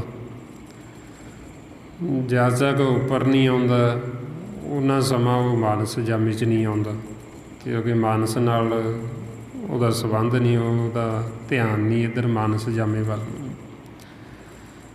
ਹੁਣ ਉੱਥੇ ਫਿਰ ਜੀਆਂ ਦਾ ਹਾਰ ਜੀ ਬਣਾਏ ਅਤੇ ਉਹ ਇੱਕ ਦੂਸਰੇ ਨੂੰ ਜੀਵ ਖਾਈ ਜਾਂਦੇ, ਅਤੇ ਉੱਥੇ ਹੀ ਫਿਰ ਉਹ ਜਿਹੜਾ ਆਕਾਰ ਉਹ ਪਲਟਦਾ ਰਹਿੰਦਾ, ਮਨ ਉਹੀ ਰਹਿੰਦਾ, ਉਹ ਗਾਂ ਦੀ ਗਾਂ ਆਕਾਰ ਪਲਟੀ ਜਾਂਦਾ ਉੱਥੇ। ਤਾਂ ਮਹਾਰਾਜ ਸਾਨੂੰ ਕਹਿੰਦੇ ਵੀ ਕਈ ਯੁੱਗ ਲੰਘ ਜਾਂਦੇ ਵੀ ਇਹ ਮਾਨਸ ਜਾਮੇ ਤੱਕ ਪਹੁੰਚਣ ਵਾਸਤੇ। ਹੁਣ ਇਹ 84 ਲੱਖ ਜੂਨ ਜਿਹੜੀ ਇਹ ਪੌੜੀ ਹੈ, ਇਹ ਪੌੜੀ ਅਸੀਂ ਇੱਕ ਇੱਕ ਚੜ੍ਹਦੇ ਸਟੈਪ ਅਖੀਰਲੇ 'ਤੇ ਆ ਪਹੁੰਚੇ। ਜ਼ਿਆਦਾ ਹੁਣ ਅਸੀਂ ਮਾਲਕ ਨਾਲ ਮਿਲਾਪ ਕਰ ਲਈਏ ਅਤੇ ਅਸੀਂ ਸਦਾ ਵਾਸਤੇ ਅਮਰ ਹੋ ਜਾਂਗੇ। ਜੇ ਹੁਣ ਇੱਥੋਂ ਅਸੀਂ ਉੱਪਰੋਂ ਇੱਧਰ ਉੱਧਰ ਧਿਆਨ ਕੀਤਾ, ਸਿੱਧਾ ਹੀ ਅਸੀਂ ਥੱਲੇ ਡਿੱਗਾਂਗੇ। ਅਤੇ ਉੱਪਰੋਂ ਥੱਲੇ ਡਿੱਗੇ ਹੋਏ ਮੁੜ ਕੇ ਫਿਰ ਪਤਾ ਨਹੀਂ ਵੀ ਵਿਚਾਲੇ ਰੁਕੀਏ ਕਿ ਨਾ ਰੁਕੀਏ, ਜਾਂ ਸਿੱਧਾ ਹੀ ਥੱਲੇ ਜਾਈਏ। ਅਤੇ ਉਹ ਫਿਰ ਇੱਕ ਇੱਕ ਚੜ੍ਹਦੇ ਪਤਾ ਨਹੀਂ ਕਿੰਨਾ ਕੁ ਲੰਮਾ ਸਮਾਂ, ਕਿੰਨੇ ਕੁ ਯੁੱਗ ਲੰਘ ਜਾਣ ਮੁੜ ਕੇ ਫਿਰ। ਇਸ ਲਈ ਮਹਾਰਾਜ ਫਰਮਾਉਂਦੇ 184 ਜੂਨ ਸਵਾਈ, ਮਾਨਸ ਕੋ ਪ੍ਰਭ ਦੀ ਵਡਿਆਈ। ਇਸ ਪੌੜੀ 'ਤੇ ਜੋ ਨਰ ਚੁਕੇ ਸੋ ਆਈ ਜਾਈ ਦੁੱਖ ਪਾਈਂਦਾ। ਸਤਿਗੁਰੂ ਕਹਿੰਦੇ ਵੀ ਇਹ 84 ਲੱਖ ਜੂਨ ਪੌੜੀ ਤੋਂ ਹੁਣ ਅਸੀਂ ਸਭ ਤੋਂ ਉੱਪਰ ਆ ਗਏ। ਜ਼ਿਆਦਾ ਹੁਣ ਅਸੀਂ ਮਾਲਕ ਨਾਲ ਭੇਦ ਹੋ ਜਾਈਏ, ਮਿਲਾਪ ਕਰ ਲਈਏ ਅਤੇ ਸਦਾ ਵਾਸਤੇ ਜੀਵਨ ਮੁਕਤ, ਫਿਰ ਨਹੀਂ ਵਾਪਸ ਜਾਵਾਂਗੇ। ਜੇ ਹੁਣ ਸਾਡਾ ਧਿਆਨ ਇੱਧਰ ਹੀ ਰਿਹਾ, ਸੰਸਾਰ ਵਾਲੇ ਪਾਸੇ, ਮਾਇਆ ਵੱਲ ਹੀ ਰਿਹਾ, ਆਕਾਰਾਂ ਵੱਲ ਹੀ ਰਿਹਾ, ਅਤੇ ਅਸੀਂ ਫਿਰ ਇੱਧਰ ਵਾਪਸ ਮੁੜ ਜਾਵਾਂਗੇ। ਕਿਉਂਕਿ ਧਿਆਨ ਦੁਆਰਾ ਸਾਰਾ ਧਿਆਨ ਦਾ ਖੇਲ ਹੈ। ਧਿਆਨ ਕਹਿੰਦੇ ਮਨ ਨੂੰ, ਜਿੱਧਰ ਨੂੰ ਸਾਡਾ ਧਿਆਨ ਹੁੰਦਾ ਉਹੀਓ ਸਾਨੂੰ ਆਕਾਰ ਮਿਲ ਜਾਂਦਾ। ਜੇ ਹੁਣ ਅਸੀਂ ਨਹੀਂ ਆਕਾਰ 'ਚ ਆਉਣਾ ਚਾਹੁੰਦੇ, ਇਹ ਆਪਾਂ ਨੂੰ ਕਹਿੰਦੇ ਵੀ ਨਿਰੰਕਾਰ ਦਾ ਧਿਆਨ ਧਰ ਲਓ, ਵਾਹਿਗੁਰੂ ਦਾ ਧਿਆਨ ਧਰ ਲਓ, ਵੀ ਜਿਹਦਾ ਕੋਈ ਆਕਾਰ ਨਹੀਂ ਹੈ। ਜਦੋਂ ਅਸੀਂ ਮਾਲਕ ਦਾ ਧਿਆਨ ਧਰਾਂਗੇ ਅਤੇ ਅਸੀਂ ਨਿਰੰਕਾਰ ਰੂਪ ਹੋ ਜਾਵਾਂਗੇ, ਉਹਦੇ ਵਿੱਚ ਲੀਨ ਹੋ ਜਾਵਾਂਗੇ। ਜੇ ਅਸੀਂ ਇੱਧਰ ਆਕਾਰਾਂ ਵੱਲ ਖਿਆਲ ਰੱਖਾਂਗੇ ਅਤੇ ਸਾਡਾ ਧਿਆਨ ਇੱਧਰ ਮਾਇਆ ਵੱਲ ਰਿਹਾ, ਅਤੇ ਅਸੀਂ ਵਾਪਸ ਫਿਰ ਇੱਧਰ ਆ ਜਾਵਾਂਗੇ। ਹੁਣ ਇਸ ਵਾਸਤੇ ਫਿਰ ਆਪਾਂ ਨੂੰ ਸਤਿਗੁਰਾਂ ਨੇ ਜੀਵਨ ਦੀ ਜਾਚ ਸਿਖਾਉਂਦੇ ਹੋਏ ਪਹਿਲਾਂ ਸਾਨੂੰ ਗਿਆਨ ਦਿੰਦੇ ਨੇ। ਗਿਆਨ ਦੁਆਰਾ ਅਸੀਂ ਆਪਣਾ ਮਨ ਜਿਹੜਾ ਮੈਲਾ ਹੋ ਗਿਆ ਹੈ, ਇਹਨੂੰ ਧੋਣਾ ਹੁੰਦਾ, ਇਹਨੂੰ ਮਾਂਜਣਾ ਹੁੰਦਾ। ਜਦੋਂ ਅਸੀਂ ਗਿਆਨ ਦੁਆਰਾ, ਗੁਰੂ ਦੀ ਮੱਤ ਦੁਆਰਾ ਚੱਲਦੇ ਹੋਏ ਮਨ ਨੂੰ ਸਮਝਾਉਂਦੇ ਹਾਂ, ਇਹ ਗਿਆਨ ਨੂੰ ਵੀ ਰਤਨ ਕਹਿੰਦੇ। ਜਦੋਂ ਅਸੀਂ ਇਹ ਰਤਨ ਦੁਆਰਾ ਮਨ ਨੂੰ ਮਾਂਜਦੇ ਹਾਂ, ਫਿਰ ਇਹਦੀ ਮੈਲ ਉਤਰ ਜਾਂਦੀ ਅਤੇ ਮੈਲਾ ਨਹੀਂ ਹੁੰਦਾ। ਮਹਾਰਾਜ ਕਹਿੰਦੇ ਗਿਆਨ ਰਤਨ ਮਨ ਮਾਂਜੀਏ, ਬਾਹਰ ਨਾ ਮੈਲਾ ਹੋਏ। ਬਈ ਇਹ ਜਿਹੜਾ ਗਿਆਨ ਹੈ, ਇਹ ਰਤਨ ਹੈ। ਰਤਨ ਦੁਆਰਾ ਇਹ ਮਨ ਨੂੰ ਮਾਂਜਣਾ, ਮਨ ਨੂੰ ਧੋਣਾ। ਜੇ ਗਿਆਨ ਰਤਨ ਸਾਨੂੰ ਹੋ ਜਾਏਗਾ ਅਤੇ ਸਾਡਾ ਮਨ ਮੈਲਾ ਨਹੀਂ ਹੋਏਗਾ, ਕਿਉਂਕਿ ਗਿਆਨ ਸਾਨੂੰ ਸੁਖੀ ਕਰਦਾ ਹੈ। ਗਿਆਨ ਵੀ ਪੂਰਨ ਤੌਰ 'ਤੇ ਸਾਨੂੰ ਹੋਵੇ, ਗੁਰੂ ਦੀ ਮੱਤ ਲੈ ਕੇ ਅਸੀਂ ਚੱਲੀਏ, ਅਤੇ ਫਿਰ ਗਿਆਨ ਸਾਨੂੰ ਸੁੱਖ ਦਿੰਦਾ ਹੈ। ਜਿਹੜਾ ਅਧੂਰਾ ਗਿਆਨ ਹੈ, ਉਹ ਸਾਡੇ ਲਈ ਦੁੱਖ ਵੀ ਪੈਦਾ ਕਰ ਦਿੰਦਾ। ਅਸੀਂ ਦੁਖੀ ਵੀ ਹੋਈ ਜਾਂਦੇ ਹਾਂ, ਕਿਉਂਕਿ ਉਹ ਗਿਆਨ ਸਾਡਾ ਅਧੂਰਾ ਹੈ। ਇਸ ਵਾਸਤੇ ਫਿਰ ਆਪਾਂ ਨੂੰ ਕਹਿੰਦੇ ਵੀ ਇਹ ਬ੍ਰਹਮ ਦਾ ਗਿਆਨ। ਬ੍ਰਹਮ ਕਹਿੰਦੇ ਪਰਮਾਤਮਾ ਨਿਰੰਕਾਰ ਵਾਹਿਗੁਰੂ ਨੂੰ। ਅਤੇ ਗੁਰਬਾਣੀ ਗੁਰੂ 1430 ਅੰਗ, ਇਹ ਸਾਰਾ ਸਾਨੂੰ ਬ੍ਰਹਮ ਦਾ ਗਿਆਨ ਹੀ ਦਿੱਤਾ ਹੋਇਆ। ਇਹਨੂੰ ਬ੍ਰਹਮ ਵਿਦਿਆ ਕਹਿੰਦੇ, ਬ੍ਰਹਮ ਦੀ ਪੜ੍ਹਾਈ। ਜੇ ਸਾਨੂੰ ਬ੍ਰਹਮ ਦਾ ਗਿਆਨ ਹੋ ਜਾਏਗਾ ਅਤੇ ਸਾਡਾ ਮਨ ਸ਼ੀਤਲ ਹੋ ਜਾਂਦਾ, ਠੰਡਾ ਹੋ ਜਾਂਦਾ। ਫਿਰ ਇਹ ਦੁਰਮਤ ਦੀ ਅਗਨ ਦੇ ਵਿੱਚ ਜਲਦਾ ਨਹੀਂ, ਫਿਰ ਅਸ਼ਾਂਤ ਨਹੀਂ ਹੁੰਦਾ। ਮਹਾਰਾਜ ਕਹਿੰਦੇ ਕਬੀਰ ਮਨ ਸੀਤਲ ਭਇਆ, ਪਾਇਆ ਬ੍ਰਹਮ ਗਿਆਨ, ਜਨ ਜਵਾਲਾ ਜਗ ਜਾਰਿਆ, ਸੋ ਜਨ ਕੇ ਉਦਕ ਸਮਾਨ। ਵੀ ਇਹ ਜੋ ਜਵਾਲਾ ਦੁਰਮਤ ਦੀ ਅਗਨ, ਇਹ ਸਾਰੇ ਜਗਤ ਨੂੰ ਸਾੜਦੀ। ਅਤੇ ਉਹ ਆਪਾਂ ਦੇਖਦੇ ਵੀ ਮਨ ਕਿਵੇਂ ਦੁਖੀ ਨੇ, ਕਿਵੇਂ ਅਸ਼ਾਂਤ ਨੇ। ਲੜਾਈਆਂ ਝਗੜੇ ਵੈਰ ਵਿਰੋਧ ਦੇ ਵਿੱਚ ਦੁਰਮਤ ਦੀ ਅਗਨ, ਇਹ ਅੰਦਰੋਂ ਮਨਾਂ ਨੂੰ ਸਾੜਦੀ ਹੈ। ਜਦੋਂ ਸਾਡਾ ਕਿਸੇ ਨਾਲ ਵਿਚਾਰਾਂ ਦਾ ਟਕਰਾਅ ਹੁੰਦਾ, ਕਿਸੇ ਨਾਲ ਸਾਡੇ ਵਿਚਾਰ ਨਹੀਂ ਮਿਲਦੇ, ਅਤੇ ਸਾਡੇ ਸਾਰਿਆਂ ਦੇ ਅੰਦਰ ਇਹ ਅਗਨ, ਇੱਕ ਤਾਂ ਅੱਗ ਆਪਾਂ ਦੇਖਦੇ ਹਾਂ ਵੀ ਜਿਹੜੀ ਆਪਾਂ ਬਾਹਰ ਬਾਲਦੇ, ਇੱਕ ਅਗਨ ਸਾਡੇ ਅੰਦਰ। ਉਹ ਅਗਨ ਇਹ ਤੀਲੀ ਨਾਲ ਨਹੀਂ ਬਲਦੀ, ਉਹ ਅਗਨ ਬਲਦੀ ਹੈ ਸ਼ਬਦ ਦੀ ਚੋਟ ਦੇ ਨਾਲ। ਜਦੋਂ ਇੱਕ ਜਾਣਾ ਸ਼ਬਦ ਦੀ ਚੋਟ ਮਾਰਦਾ, ਉਹ ਸਾਡੇ ਅੰਦਰ ਅਗਨ ਹੈ ਜਿਹੜੀ ਉਹ ਭੜਕ ਉੱਠਦੀ। ਜਦੋਂ ਅਗਨ ਸਾਡੇ ਅੰਦਰ ਭਟਕਦੀ ਹੈ ਅਤੇ ਫਿਰ ਅਸੀਂ ਉਹ ਅੱਗ ਦੇ ਵਿੱਚ ਸੜਦੇ ਹਾਂ। ਕੌਣ ਸੜਦਾ? ਸਾਡਾ ਮਨ। ਜਿਵੇਂ ਤੁਸੀਂ ਦੇਖੋ ਵੀ ਕਿਸੇ ਨਾਲ ਆਪਣਾ ਦਾ ਵਿਚਾਰਾਂ ਦਾ ਟਕਰਾਅ ਹੋਵੇ ਅਤੇ ਅਗਲਾ ਆਪਾਂ ਨੂੰ ਫਿੱਕੇ ਬੋਲਦਾ, ਮਾੜਾ ਬੋਲੇ, ਹਾਲਾਂਕਿ ਬੋਲੇ ਤਾਂ ਉਹਨੇ, ਸੜਨਾ ਤਾਂ ਉਹਨੂੰ ਚਾਹੀਦਾ, ਸੜਦਾ ਉਹ ਵੀ ਹੈ ਜਿਹੜਾ ਬੋਲਦਾ। ਇਹ ਨਹੀਂ ਵੀ ਉਹ ਸੜਦਾ ਨਹੀਂ, ਕਿਉਂਕਿ ਉਹ ਅਗਨ ਹੀ ਤਾਂ ਕੱਢ ਰਿਹਾ ਅੰਦਰੋਂ। ਪਰ ਜਦੋਂ ਅਸੀਂ ਨਹੀਂ ਰੱਖਿਆ, ਚੱਕਰ ਬਣਾਇਆ, ਉਹ ਸਾਡੇ ਅੰਦਰ ਵੀ ਅਗਨ ਭੜਕ ਉੱਠਦੀ ਹੈ। ਫਿਰ ਅਸੀਂ ਵੀ ਉਹ ਅਗਨ ਦੇ ਵਿੱਚ ਸੜਦੇ ਹਾਂ, ਜਲਦੇ ਹਾਂ ਵੀ ਇਹਨੇ ਮੈਨੂੰ ਆਹ ਗੱਲ ਆਖੀ ਤੇ ਆਖੀ ਕਿਵੇਂ। ਉਹ ਫਿਰ ਜਦੋਂ ਅੱਗੇ ਉਹ ਸ਼ਬਦ ਦੀ ਚੋਟ ਮਾਰੀ ਸਾਡੇ ਅੰਦਰ ਅਗਨ ਵਾਲੀ, ਤੇ ਅੱਗਿਓਂ ਉਹ ਦੂਸਰਾ ਜੀਵ ਵੀ ਫਿੱਕਾ ਬੋਲਣਾ ਸ਼ੁਰੂ ਕਰ ਦਿੰਦਾ, ਉਹਨੂੰ ਮਾੜਾ ਬੋਲਣਾ ਸ਼ੁਰੂ ਕਰ ਦਿੰਦਾ। ਇਹਨੂੰ ਫਿਰ ਗੁਰਬਾਣੀ 'ਚ ਕਹਿੰਦੇ ਦੁਰਮਤ ਦੀ ਅਗਨ। ਇਹਦੇ ਵਿੱਚ ਸਤਿਗੁਰੂ ਕਹਿੰਦੇ ਸਾਰਾ ਜਗਤ ਸੜਦੇ ਹੈ, ਸਾਰੇ ਜੀਵ ਇਹਦੇ ਵਿੱਚ ਸੜਦੇ ਨੇ। ਦੁਰਮਤ ਅਗਨ ਜਗਤ ਪਰਜਾਰੀ, ਇਹਨੂੰ ਮਹਾਰਾਜ ਇਉਂ ਕਹਿੰਦੇ ਵੀ ਦੁਰਮਤ ਦੀ ਅਗਨ ਇਹ ਸਾਰੇ ਜਗਤ ਨੂੰ ਸਾੜ ਰਹੀ ਹੈ। ਹੁਣ ਇਹ ਅਗਨ ਤੋਂ ਬਚਦੇ ਕੌਣ ਨੇ? ਬਚਣ ਦਾ ਤਰੀਕਾ ਕੀ ਹੈ? ਮਹਾਰਾਜ ਕਹਿੰਦੇ ਜਿਹੜੇ ਫਿਰ ਬ੍ਰਹਮ ਦੀ ਵਿਚਾਰ ਕਰਦੇ, ਉਹ ਗੁਰਮੁਖ ਇਹ ਅਗਨ ਤੋਂ ਬਚ ਜਾਂਦੇ, ਉਹ ਇਹ ਅਗਨ ਤੋਂ ਉੱਪਰ ਉੱਠ ਜਾਂਦੇ, ਉਹਨਾਂ ਨੂੰ ਨਹੀਂ ਸਾੜ ਸਕਦੀ। ਸਤਿਗੁਰੂ ਕਹਿੰਦੇ ਸੋ ਉਭਰੇ ਜੋ ਗੁਰ ਸ਼ਬਦ ਵਿਚਾਰੇ। ਜਿਨ੍ਹਾਂ ਨੇ ਗੁਰੂ ਦੇ ਸ਼ਬਦ ਦੀ ਵਿਚਾਰ ਕੀਤੀ, ਨਾਮ ਦੀ ਵਿਚਾਰ ਕੀਤੀ, ਉਹ ਇਹ ਤੋਂ ਉੱਭਰ ਗਏ, ਉਹ ਉੱਪਰ ਉੱਠ ਗਏ। ਉਹਨਾਂ ਦਾ ਜਿਹੜਾ ਮਨ ਉਹ ਸੀਤਲ ਹੋ ਗਿਆ, ਠੰਡਾ ਹੋ ਗਿਆ, ਉਹ ਨਹੀਂ ਫਿਰ ਸੜਦਾ, ਉਹ ਨਹੀਂ ਗੜੇਗਾ। ਤਾਂ ਫਿਰ ਆਪਾਂ ਨੂੰ ਕਹਿੰਦੇ ਵੀ ਜਿਹੜਾ ਗਿਆਨ ਹੈ ਇਹ ਸਾਨੂੰ ਸੁਖੀ ਕਰਦਾ, ਪਰ ਉਹ ਗਿਆਨ ਹੋਵੇ ਪੂਰਨ। ਜੇ ਹੁਣ ਅਧੂਰਾ ਗਿਆਨ ਹੈ ਤੇ ਉਹ ਅਸੀਂ ਦੁਖੀ ਵੀ ਹੋਈ ਜਾਵਾਂਗੇ। ਜਿਵੇਂ ਹੁਣ ਸੰਸਾਰ 'ਚ ਆਪਾਂ ਦੇਖਦੇ ਹਾਂ, ਗੁਰਬਾਣੀ ਗੁਰੂ ਪੂਰਨ ਸਤਿਗੁਰੂ ਨੇ ਆਪ, ਤੇ ਜੋ ਸਾਨੂੰ ਗਿਆਨ ਦੇ ਰਹੇ, ਗਿਆਨ ਵੀ ਪੂਰਨ ਦੇ ਰਹੇ, ਇਹ ਨਹੀਂ ਵੀ ਅਧੂਰਾ ਦੇ ਰਹੇ। ਹੁਣ ਲੈਣ ਵਾਲਿਆਂ ਦੇ ਵਿੱਚ ਕਮੀ, ਜੀਵ ਗੁਰਬਾਣੀ ਵੀ ਪੜ੍ਹੀ ਜਾਂਦੇ, ਪਰ ਉਹ ਦੁਰਮਤ ਦੀ ਅਗਨ ਫੇਰ ਸਾੜਦੀ, ਅੰਦਰੋਂ ਜਲੀ ਵੀ ਜਾਂਦੇ ਨੇ। ਵੈਰ ਵਿਰੋਧ ਉਵੇਂ ਹੀ ਕੀਤੀ ਵੀ ਜਾਂਦੇ, ਹਉਮੈ ਹੰਕਾਰ ਵੀ ਉਵੇਂ ਹੀ। ਉਹਦਾ ਕਾਰਨ ਕੀ? ਸਾਨੂੰ ਗੁਰੂ ਨਾਨਕ ਦਾ ਘਰ ਇਹ ਦੱਸਦਾ ਹੈ ਵੀ ਜੋ ਗੁਰਬਾਣੀ ਗੁਰੂ ਕਹਿ ਰਹੇ ਅਸੀਂ ਸਮਝਿਆ ਨਹੀਂ, ਅਸੀਂ ਮੰਨਿਆ ਨਹੀਂ ਹੈ ਗੁਰਬਾਣੀ ਗੁਰੂ। ਕਿਉਂਕਿ ਪੜ੍ਹਨਾ ਇੱਕ ਵੱਖਰੀ ਗੱਲ ਹੈ, ਗੁਰਬਾਣੀ ਗੁਰੂ ਨੂੰ ਮੰਨਣਾ, ਕਮਾਉਣਾ ਉਹ ਇੱਕ ਵੱਖਰੀ ਗੱਲ ਹੈ। ਆਪਾਂ ਹੁਣ ਜੋ ਲੈ ਕੇ ਚੱਲੇ ਆਪਾਂ ਕਮਾਉਣ ਦਾ ਵਿਸ਼ਾ, ਇਕੱਲਾ ਪੜ੍ਹਨ ਦਾ ਵਿਸ਼ਾ ਨਹੀਂ। ਆਪਾਂ ਇਹ ਨਹੀਂ ਕਹਿੰਦੇ ਵੀ ਸਿਰਫ ਪੜ੍ਹੋ ਹੀ, ਆਪਾਂ ਕਹਿੰਦੇ ਵੀ ਕਮਾਵੋ, ਮੰਨੋ।